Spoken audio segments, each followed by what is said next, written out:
Ladies and gentlemen, I'm wearing EFF colours because apparently the EFF are on Twitter complaining again. Apparently, according to them, if the ANC sides with the DA, we're going to have the return of apartheid.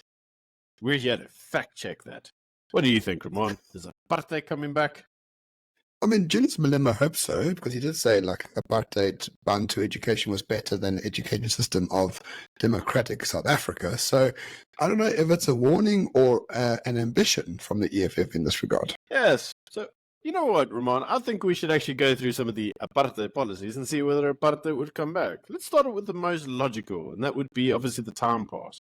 Remember, under apartheid, some of the black individuals were not allowed in white areas after a certain time. They were allowed in those areas in order to effectively, how should we say, work there and then leave.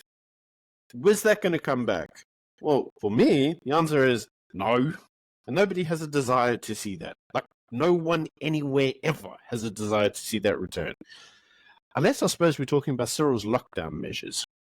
I was about to say, it did come back for 2 years. It's called a vaccine pass. I mean, the official government didn't have it, but there were many businesses that did. And back then, having a pass was perfectly legitimate because you could have killed Granny. Ironically, the same sort of argument was used during the course of apartheid. But no, in actual fact, there won't be a return of the pass. But interestingly, Byron, also a very important part of apartheid was forced removals to homeland areas. Like last time I checked, there's just been forced removals of illegal squatter camps all over the place, but they're not moving them back to homelands. They're just moving them into, shelter. Yes, in fact, if you recall, Julius once said, if you see a piece of land you like, take it. Which actually means that the rightful owners of the land were basically forcibly removed off the land, which is what happened in the apartheid. And Julius says that was bad, and now it's good when he does it. Yeah, it's very confusing. What do you think? No, it's not confusing at all. I mean, essentially, I think the EFF want apartheid to come back because it gives them a sense of purpose. You know, if apartheid never existed, the EFF would never exist either. So, yeah, they actually do want it to come back at all costs. But also, another important element of apartheid was, let's just say, a very pro-Western foreign policy, a very pro-Israel foreign policy against communists. That is not coming back at all. South Africa is overtly pro-East, pro-Russia, pro-China, pro-Iran, pro-multipolar world, and that is not going to change irrespective of what the Council of National Unity says. Not at all. In fact, if you look even in the West, places like Ireland have obviously declared that they consider Palestine to be a separate state. They've actually given it statehood now. Yeah, people aren't just siding with Israel anymore because, it's 1950. Yeah, it's not that world anymore. The world has changed. But that does also remind me of another key aspect of apartheid, which is this idea that whites and blacks would develop separately. And over time, that development may merge, and that would obviously enter in the end of apartheid. I mean, I'm not saying I support it, but arguably this is already in place because many whites have been excluded from the South African economy through race-based laws, such as BE and affirmative action. In fact, you can't really do certain things in the economy without actual black ownership, and in many instances, majority black ownership, because you're automatically excluded from the licensing criteria. Remember, the reason we don't have Starlink in South Africa is because you've got to give majority of it to, previously disadvantaged individuals. You can't just set up a business here and just have free market capitalism because it's all state controlled.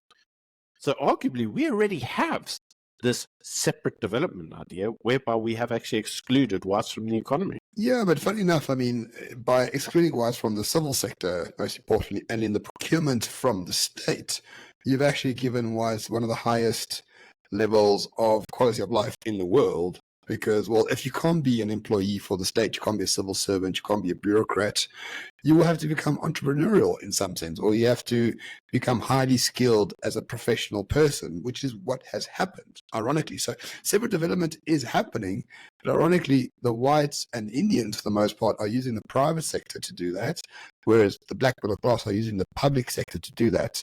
So that's the interesting part. No one is forcing it, though, which is the obvious difference.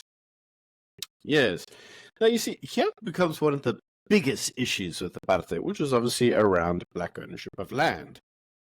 And this is a key point that Julius seems to conveniently forget.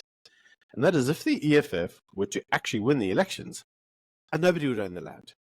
No one. The government would own it. And then they would lease it to you depending on whether you were a good little citizen of the state. And if they don't like you, they cancel your lease and kick you off your land, like they do in all the other communist shitholes around the world. So actually, arguably, if the EFF wanted to see apartheid return, they'd get into power. That's the biggest form of irony there. EFF back in power means apartheid comes back. Who knew? Well, I mean, the EFF knows. This is why they're saying this, Wit-Gevaar scenario of theirs that if the government of national unity includes the DA, it will bring back apartheid. Interestingly, the EFF did say prior to the election they will work with the DA for our people. So they would gladly work with the beneficiaries of apartheid when it suits them, and when it doesn't suit them, they say, no, apartheid will come back definitely through the DA that we wanted to work with in the first place. It must be really, really hard to be a committed cadre of the EFF because the talking points change with Julius Malema's bowel movements. Yes, and you see, what also becomes really curious is that if you actually look at the voting population who actually vote for the DA, they all go, it's a white party. The whites are like 8% of the population at best. Yeah, DA got far more than that in terms of the vote. So where's the rest of the vote? Well, actually turns out there's a good number of blacks that vote for it, and there's a good number of colours that vote for it. So DA is actually the only real multi-ethno-nationalist type party out there. The rest of them are all just like ANC, majority black voters. IFP, majority black voters who are Zulu in KZN. MK party. Oh, that's not good. But anyway, if you actually look at it, that brings a very curious kind of question, and that is, a party that basically, if you actually look at the numbers, is minority white voted, and also has a minority of white MPs, or should we say, maybe MPs is the wrong word, maybe councillors, ward councillors, areas. I can't see them all voting for apartheid to come back to self-repress themselves. But again, EFF doesn't appear to be very superior on this logic, despite saying that they know what's happening. So here's some superior logic for you that you won't find from the EFF. The EFF thinks they are acting in the interest of blacks. If you're a self-interested black person, if you are a black person who wants a future in South Africa, you vote for the EFF, according to them. And I can agree with that to some extent. I'm not black, I don't know, but I agree. The EFF is for blacks. It's fine if whites vote for their self-interest as well. Like, how about that? Right? If you are truly democratic, you would think blocks of people will vote for their interests. And for now, the minorities vote for the DA for their interests. It's only normal. There's nothing conspiratorial about it. When we're under attack by the ANC, when the EFF calls us foreign agents and sellouts, when the IFP only cares about the Zulus, and MK comes out of nowhere, who else must whites and Indians vote for? Tell me, who else must they vote for? They're not voting for the DA because they want apartheid. They're voting for the DA because there's sort of no one else looking after their interests. Simple as that. 100%. So we mark this fact check complete bullshit, like everything else the EFS has to say.